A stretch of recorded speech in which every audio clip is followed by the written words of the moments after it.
जय जगन्नाथ। महाकार्तिक कार्तिक महात्म्य समस्ते शुणा उचित। आसतु से कार्तिक महात्म्य को शुणा एवं उद्धार पाइबा। शुक्लांबरं धरं विष्णु शशिवर्णं चतुर्भुजं प्रसन्नं वदनं ध्यायेत् सर्वविघ्न प्रशान्तये। व्यासाय विष्णुरूपाय व्यासरूपाय वैष्णवे नमो वै ब्रह्मविधये वसिष्ठाय नमो नमः। नमो कमलकान्ताय नमस्ते जलसायिने नमस्ते स्तु ऋषिकेश गृहाणार्घ्य नमस्तुते। नमस्ते देव दामोदर जानाम शरण सदर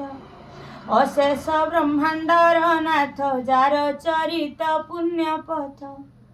आदर जन परित्राण भय पंकज चरण कमलाश्रे रही नित्य ब्रह्मादि सुर मुनि जते पूजन्ति जेउ ब्रह्म पादे काल वंचन्ति अप्रमादे से पादे महादेव दास स्तुति पठने कलास जाहार आद्य प्रांत नाही ए छार वर्णिवता काहि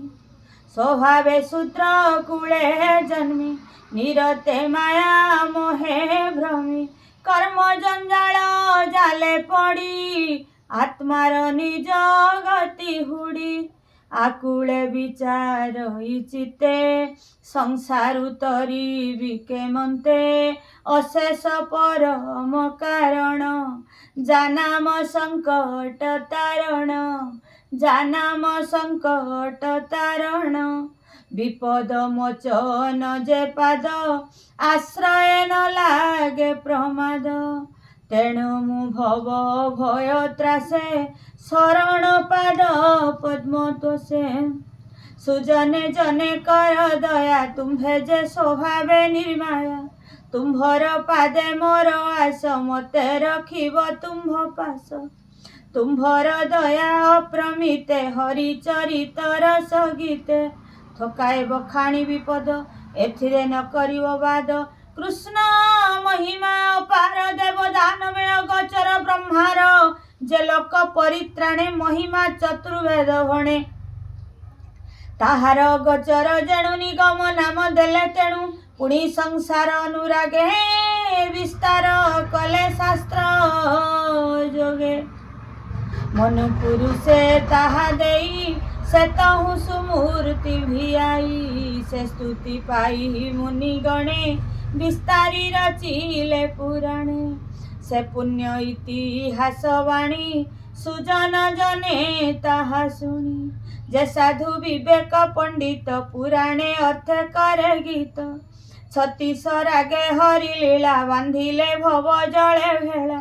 से भेला स्तुति पथे धरी प्राणी तरिवे भव बारी विष्णु चरित गीत गाई अंते कैवल्य मुक्ति पाई दृष्टे तरिले अप्रमादे पंचम वेद परिषादे हार विचारी मोर मने कृष्ण चरित गुण गाने मूर्ख स्वभावे भणी गीते सुजन जनक ग्रते कहि श्री कृष्ण महिमा अपूर्व रस गुण सीमा पूर्वे जेन मिश्या अरण्य सुत सन्निधे मुनि जने सकले एक मेला होई हरि भक्ति हृदय लई